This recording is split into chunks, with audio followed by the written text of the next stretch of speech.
வாழ்த்துக்கள். இதில் நிறையா டப்பிங் இங்கே நடக்க வேண்டும், எனது உள்பட என்பது என்னுடைய ஆசை. வாழ்த்துக்கள் லிசி அவர்களுக்கு. அவங்க வந்து பெரிய உழைப்பாளி. இன்றைக்கி வந்து முழு ஒரு வரவேற்புரையை அவங்க நிறுத்துவதை பார்த்து கொஞ்சம் இப்படியே யோசிச்சுட்டு இருந்தேன்.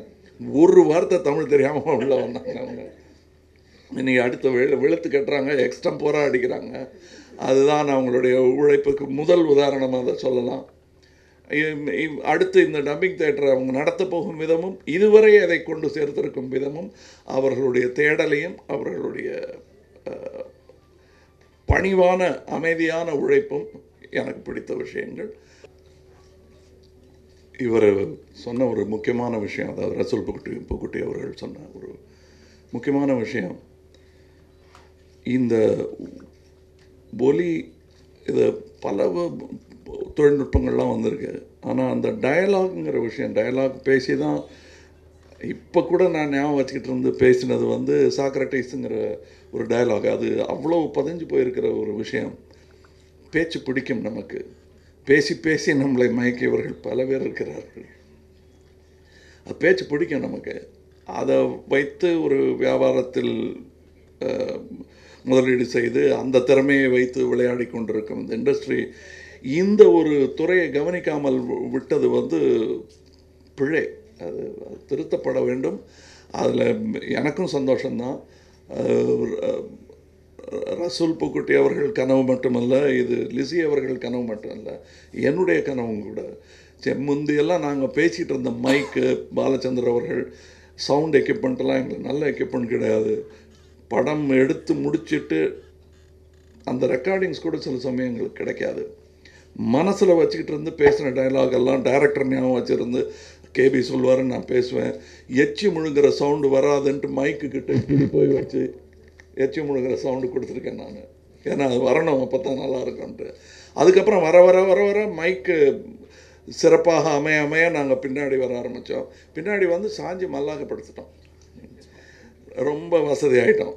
அதுக்கப்புறம் அந்த ஒரு lacuna, that vacuum is what is hurting people, technicians.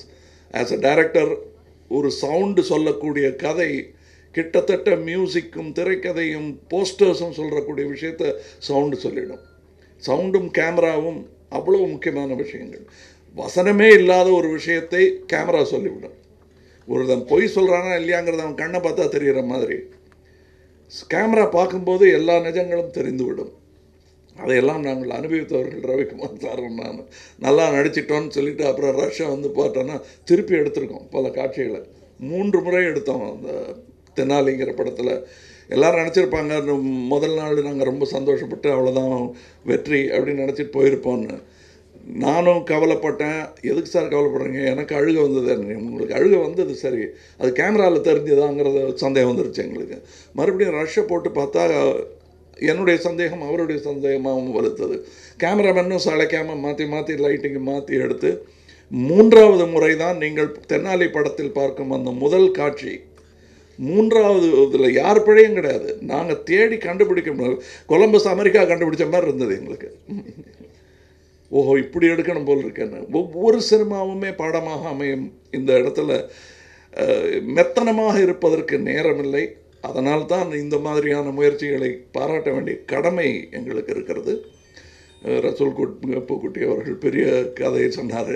அவர் வந்து எங்கிட்ட சான்ஸ் கேட்டது. எத்தனையோ பேர் வராங்க, அவங்களாம் தெரியும். நானே பல இடத்துல போய் சான்ஸ் கேட்டிருக்கேன். வேண்டாம் தம்பி, நீ வேறு ஏதாவது தொழிலுக்கு போயேன்னு சொன்னவங்களாம் இருக்காங்க. அவங்க படத்துலேயே நான் நடிச்சிருக்கேன்.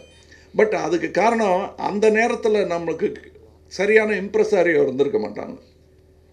இப்போ அடுத்த ஒரு இதில் அவர் போயிட்டுருக்காரு. அதுக்கு என்னை விட சிறந்த ஒரு வாழ்த்தும் பாராட்டும் சொல்லக்கூடியவர் கே. விஸ்வநாத் அவர்கள்.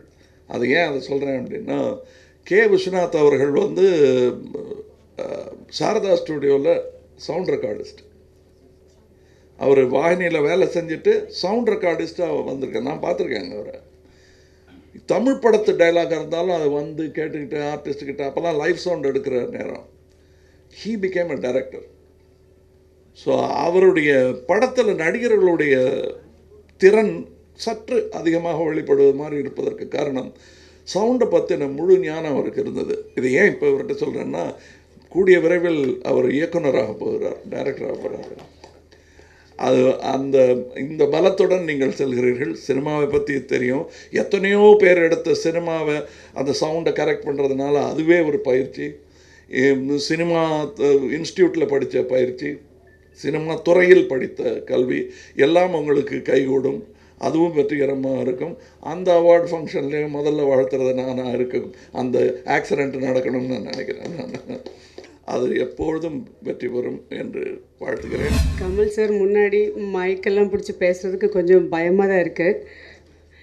விக்ரம் படத்தில் என்ன டயலாக் பேச வைக்கிறதுக்கு அவர் எவ்வளோ கஷ்டப்பட்டாருன்னு எனக்கு இன்னும் ஞாபகம் இருக்குது. அவரோட ஆர்டிஸ்ட்டுங்கிற முறையில் அவரோட திறமையை பற்றியோ, ஒரு டைரக்டர் ஆஸ் எ ப்ரொடியூசர் அந்த ஒரு அதை பற்றியெல்லாம் பேசுகிற அளவு அந்த தகுதி எனக்கு கிடையாது. நான் அதனால் அந்த விஷயத்துக்கு வரல. ஹாலிவுட் சினிமா டெக்னாலஜி, இது லேட்டஸ்ட் டெக்னாலஜியே இங்கே இந்தியன் சினிமாவுக்கு கொண்டு வந்து எல்லா படத்திலும் விதவிதமாக அப்பப்போ என்ன லேட்டஸ்ட்டாக இருக்கோ அதெல்லாம் இன்ட்ரடியூஸ் பண்ணுற ஒரு மிகப்பெரிய டெக்னீஷியனுங்கிற ஒரு பெருமை கமல் சார் இங்கே வந்திருக்கிறாருங்கிற ஒரு பெருமை எனக்கு இருக்குது. எனக்கு விக்ரம்ங்கிற ஒரே ஒரு படத்தில் தான் சான்ஸ் கொடுத்துருக்குறாரு. எனக்கு ஒரு ஹீரோ மட்டும் இல்லை, ப்ரொடியூசரும் தான். I am so honoured, I am so happy, I am so thankful that he is here today with me. Without Rasool this dream would not have been possible. Thank you Rasool for being here. என்ன பண்ணாலும் ஒரு நம்ம calibration பண்ணலாம், equipments வைக்கலாம், அக்யூஸ்டிக்ஸ் பண்ணலாம், but கடவுளோட ஒரு blessing ஒரு இது எல்லாத்துலேயுமே இருக்கணுங்கிற ஒரு நம்பிக்கை எனக்கு இருக்குது. இன்றைக்கி கேஎஸ் ரவிக்குமார் சார் மாதிரி நான் ஒரு 2 நாள் முன்னாடி ஒரு ஃபோன் பண்ணி சொன்னேன் நான், சார் எனக்கு நீங்கள் கொஞ்சம் வந்தால் நல்லா இருக்கும் சார்னு. அவர் யோசிக்கவே இல்லை, அப்படியே வந்தார் விஷ் பண்ணுறதுக்கு. So I have the best people in the industry here today with me. I consider that as my luck. Thanks everybody. அனைவருக்கும் வணக்கம். தமிழில் சொன்ன உலகநாயகன், இப்போ இங்கிலீஷில் பிக் பாஸ் ஃபேமஸ் ஆகிட்டு இருக்கார். பிக் பாஸ் அவருடைய ராசிக்காரங்களால் ராசியான இடம் இது. இதில் ஒரு புது ஸ்டுடியோ திறந்திருக்காங்க. லேட்டஸ்ட் டெக்னாலஜியில் என்ன மேக்ஸிமம் என்ன எக்யூப்மெண்ட்டெல்லாம் கொண்டு வந்து டம்ப் பண்ண முடியுமோ அதெல்லாம் பண்ணிவிட்டு த ஃபைனஸ்ட் டியூனிங்களோட மிஸ்டர் ரசூல் குட்டியை வச்சு எல்லாம் செட் பண்ணியிருக்காங்க. ஸோ ஐ திங்க் இந்தியாவிலே த பெஸ்ட் டப்பிங் ஸ்டுடியோவாக அது வரணும்னு நினைக்கிறேன். எனக்கு தெரிஞ்சு ஒரு அளவுக்கு தான் நான் வந்து டெக்னிக்கலாக பேசினேன் அவர்கிட்ட, ரசூல் சார்கிட்ட.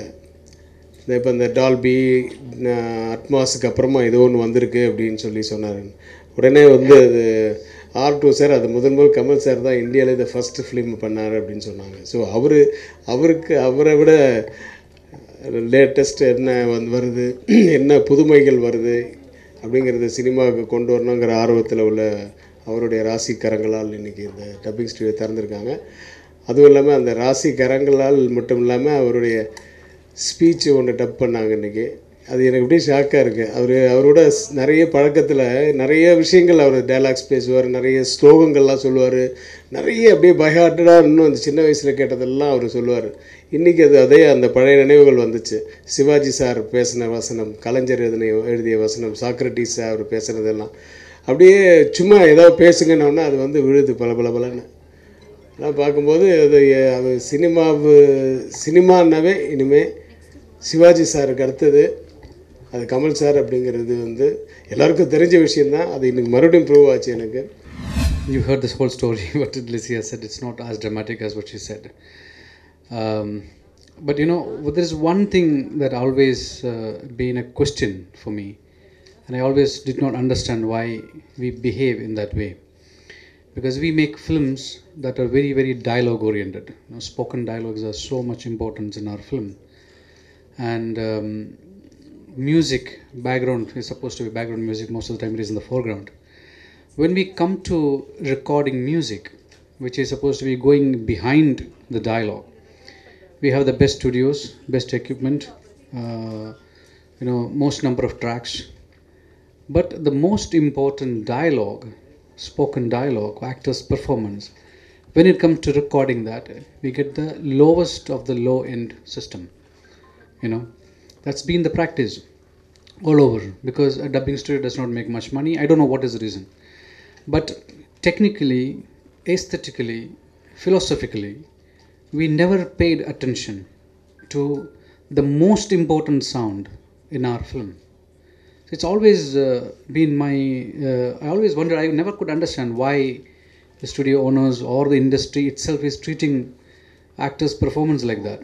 So whenever I do a film in Chennai, I bring my gear, I bring my microphones, I bring also get two carpenters so that I can redo the studio. That's been my case. So when Lissy asked me, I thought this is an opportunity for me to do justice to actors' performance. And my only intention, my only aspiration in this whole process of setting up this place was that I do justice to their performance, which is the soul and essence of cinema. And this is not Lissy's dream coming true, it's actually my dream coming true. Because one, of course, technically setting up something like this, and secondly, when I was a fresh student, finished my film school and came out into the industry to work, I always wanted to do live sound in cinema. And I thought there's only one man in Indian cinema who would do that. That is Kamal sir. So I went to Kamal sir's office through a friend. I took his appointment. I went to see him. After 2 hours of waiting, I came to meet him. He was making Chachi Char Sobis at that time. And we talked about Sing Sound. He knew so much about Sing Sound, and he knew what we have in the industry as equipments, availability, technical talent. He knew everything. And somehow it didn't work out. Probably I couldn't answer him all the questions that he had asked. I was just a film student. But years later, when I got a nomination for the Oscar for live sound mixing, the first person who congratulated me was Kamal sir. Very, very accidentally. And I told him, you remember 14 years ago I came to your office and I met you. This is that man, that boy. He was speechless. And much later on, very, very gracious of him, very, very lovable, father-like figure. Much later in an award function, when I was awarded, he waited the whole function and till I came out with the award, and he said, now I waited for you. Now we equaled out. See, that's the man. And Kamal sir, you've been our inspiration. You've been our sense of quality, what it is. You aspire us to dream. We always thought as film people, if anybody who win an Oscar, it will be Kamal sir. And luckily of us, me and Rahman got it. Your time is yet to come, and we all aspire for it. And you've been an epitome of our dream and aspirations. And even though till today I couldn't work a film with him, which I'm aspiring to, today I go to record him. So for me, that's a dream fulfilling moment. Thank you for Lissy giving me that opportunity. Thank you everybody, and thank you sir.